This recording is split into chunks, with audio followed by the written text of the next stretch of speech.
Capítulo 894. Danites ficou boquiaberto ao dizer subconscientemente em Intis, hotel.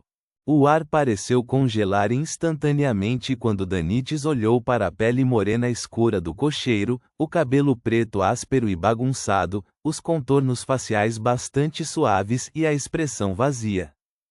Ele exalou silenciosamente e culpou sua má sorte antes de carregar silenciosamente sua bagagem para caminhar pela rua. Merda! Na verdade, encontrei um motorista de carruagem que não conhece Intis. Alguém que pega passageiros perto do porto não deveria saber alguns idiomas do continente norte? Há tantas pessoas de Intis, Loen e Feisak por aqui.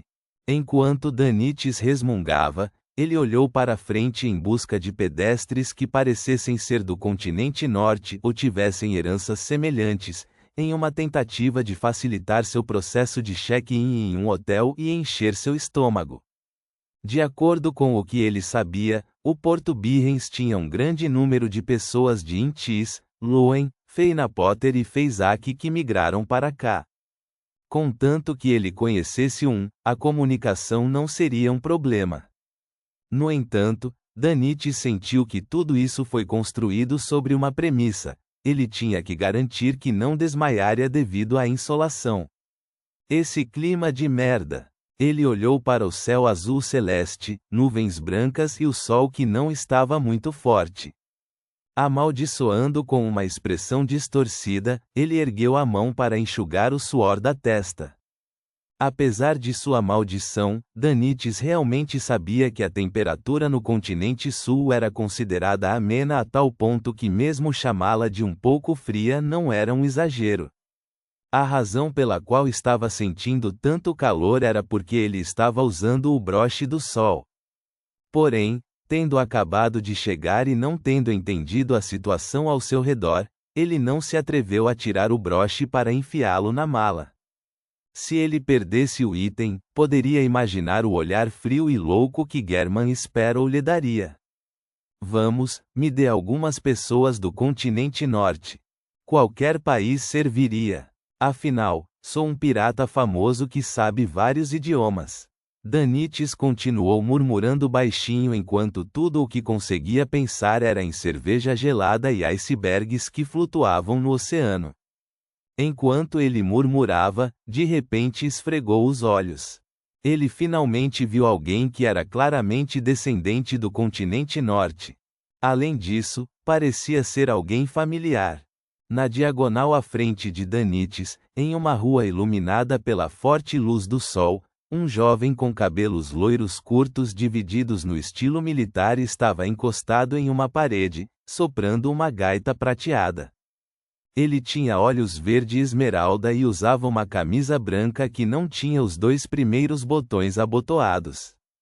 Usava um colete preto completamente desabotoado, calças escuras e uma única luva preta.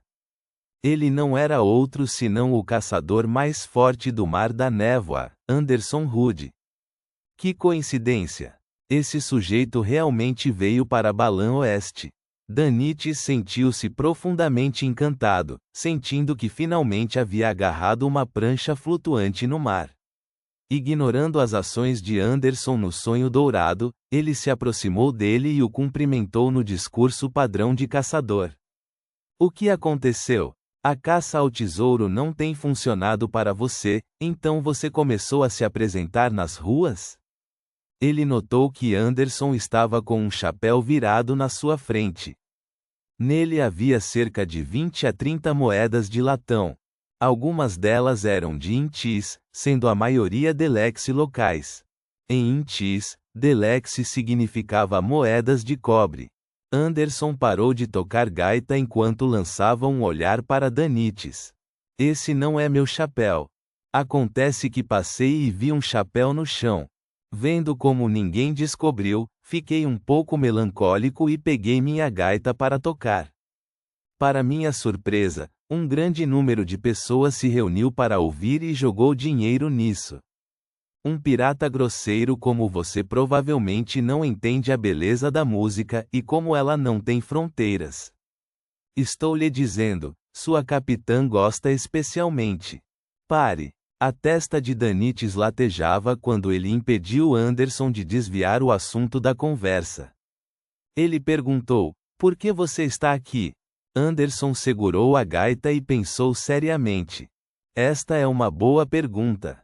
Também não tenho ideia de por que estou aqui em Balã Oeste. Não me lembro de nada que tenha acontecido nos últimos 2 meses. Danites originalmente queria que ele parasse com isso, mas a expressão séria de Anderson o convenceu. Ele deliberou e perguntou: você não se lembra de nada? Anderson guardou a gaita de prata, abaixou-se, pegou o chapéu com várias moedas e espanou-o. Minha última lembrança foi minha em Baian com German Sparrow. Depois de seguirmos caminhos separados, aparentemente fui a algum lugar para encontrar alguém. Quando acordei já estava aqui em Balã Oeste. Haha, não se preocupe com esses assuntos. Enquanto eu ainda estiver vivo. Ah, é quase meio-dia. Vamos fazer uma refeição. Ouvi dizer que Birrens é famoso por suas juntas de porco. Ao dizer isso, Anderson colocou o chapéu junto com as moedas ao lado de um vagabundo ao seu lado. Já com calor, fome e exausto, Danites ficou revigorado ao ouvir isso. Você conhece Dutanês? Anderson riu. Você não ouviu falar de minhas inúmeras aventuras como caçador de tesouros em Balã Oeste? Isso mesmo. Pensei em procurá-lo para obter informações sobre Balã Oeste. A situação aqui é caótica e bastante perigosa. Com certeza estarei mais seguro com o Anderson por perto. Além disso, terei um intérprete. Não posso dizer que estou contratando ele, pois não tenho dinheiro para ele. Danites lentamente revelou um sorriso. Isso me deixa tranquilo. Vamos. Segurando sua bagagem, ele e Anderson circularam até uma rua principal próxima e encontraram um restaurante. Ao ouvir o garçom falar em sua língua nativa e ver o cardápio repleto de textos indecifráveis, Danites sentiu uma dor de cabeça ao dizer apressadamente a Anderson: vou deixar isso com você. Enquanto falava, entregou o cardápio ao caçador mais forte do Mar da Névoa. Anderson não estendeu a mão e respondeu com uma expressão composta: também não consigo ler. Você não disse que conhece Dutanês? Danites deixou escapar surpreso. Anderson ergueu as mãos. Eu não disse isso. O que minhas repetidas visitas a Balã Oeste em busca de tesouros têm a ver com o conhecimento de Dutanês? Sem conhecer Dutanês, como você consegue entender esses textos nos antigos templos e ruínas de castelos? Como você procura tesouros? A expressão de Danites se contorceu pouco a pouco enquanto seu tom acelerava sem que ele percebesse. Anderson pegou a xícara servida pelo garçom e engoliu. Problemas que podem ser resolvidos com um dicionário não são problemas. Além disso, não conhecer Dutanês significa que você não pode se comunicar com as pessoas do continente sul? Dito isso, ele se virou para olhar para o garçom. Falando na língua Intis, ele disse: 2 juntas de porco especiais. O garçom obviamente lançou-lhe um olhar vazio enquanto apontava para o cardápio. Anderson não se atrapalhou quando pressionou sem pressa a mão direita no nariz e imitou o grunhido de um porco. O garçom ficou surpreso antes de revelar um olhar de esclarecimento. Então, Anderson apontou para os nós dos dedos e apontou para o padrão de Birrens no menu antes de usar os dedos para mostrar 2% dólar cerquilha. Enquanto o garçom falava com sotaque dutanês, ele balançava a cabeça repetidamente para mostrar sua compreensão. Ao lado, Danites ficou pasmo com o que viu. Depois de uma série de gestos, misturados com algumas palavras básicas em dutanês, ele finalmente terminou de pedir a refeição. Virando a cabeça para Danites, ele sorriu. Entendeu? Neste mundo, existe uma linguagem comum, a linguagem corporal.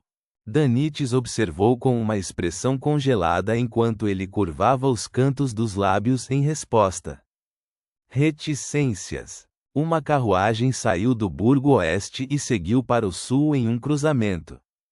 Logo chegou a uma base militar.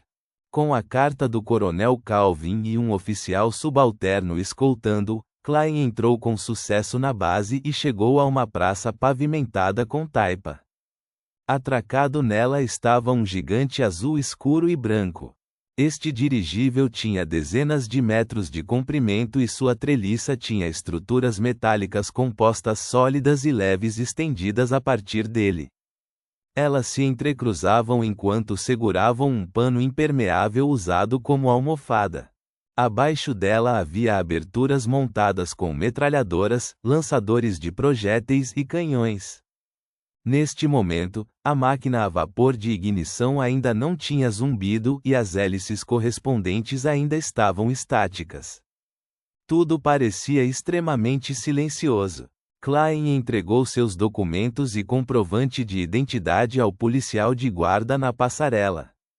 Depois de receber permissão, ele subiu no dirigível com a mala na mão. Era como um dirigível com 3 seções. A seção superior tinha maquinários complicados e transporte de carga. A seção intermediária tinha um salão para buffets e bailes. Ao redor do salão havia corredores que levavam às seções superior e inferior. Esses corredores incluíam salões. Já a seção mais baixa eram as salas das metralhadoras, lançadores de projéteis e canhões, além das cabines dos soldados. Passando pelos guardas armados com rifles, Klein seguiu as instruções que recebeu do oficial e encontrou o quarto reservado para ele. Ele colocou sua bagagem ao lado de uma cadeira parecida com um sofá. Em seguida, pegou um copo d'água sobre a mesa, foi até a janela e apreciou a paisagem lá fora. Para ser franco, embora soubesse um pouco de tudo, na verdade era só um pouco. Portanto, não entendeu os princípios de design usados para este novo modelo de dirigível. Ele não sabia quão alto poderia chegar ou quão estável era no ar. Isso o deixou um pouco desconfortável. Antes de partir, ele até fez uma adivinhação acima da névoa cinza.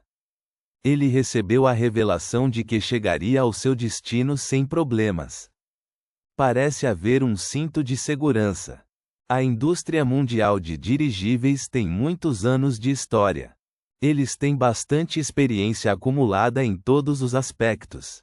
Klein estava prestes a retrair o olhar e admirar a decoração dentro do quarto e a luz das velas quando percebeu um grupo de pessoas se aproximando do dirigível 1345. Eram homens e mulheres, todos vestindo sobretudos pretos finos e luvas vermelhas. Eles carregavam malas de couro de tamanhos variados. Apenas um deles usava um manto de médium misterioso. Ela tinha sombra azul e blush, e não era outra senão Dali Simone. E atrás da mulher estava Leonard Mitchell, de cabelos pretos e olhos verdes. Embora ninguém tenha notado, os passos de Leonard de repente diminuíram a velocidade. Então, ele olhou para o meio da aeronave. Seus olhos refletiam Duane Dantes, de costeletas grisalhas e olhos azuis, que usava terno e gravata borboleta. Este senhor estava parado atrás de uma janela, revelando um sorriso cordial enquanto levantava a xícara na mão. Ponto.